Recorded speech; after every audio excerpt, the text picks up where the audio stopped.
Nenmara വാദ്യകലാക്ഷേത്രം charitable ട്രസ്റ്റിലെ കലാകാരന്മാർ നെല്ലിക്കുളങ്ങര ഭഗവതി ക്ഷേത്രാങ്കണത്തിൽ പഞ്ചാരിമേളത്തിൽ അരങ്ങേറ്റം കുറിച്ചു.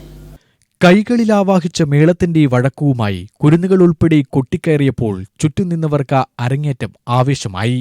നെന്മാറ വിനോദിന്റെ ശിക്ഷണത്തിൽ പഠനം പൂർത്തിയാക്കിയവരാണ് പഞ്ചാരിമേളത്തിൽ അരങ്ങേറ്റം നടത്തിയത്. നെല്ലിക്കുളങ്ങര ഭഗവതി ക്ഷേത്രാങ്കണത്തിലായിരുന്നു അരങ്ങേറ്റം.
K Babu MLA, Devaswom officer Shaiju, Panangattiri Mohanan, Ayilur Ananthanarayana Sharma, Asiad Sasi Marar, Pattikkad Aji, Panangattiri Manikandan, Palassana Satheesh എന്നിവർ പങ്കെടുത്തു.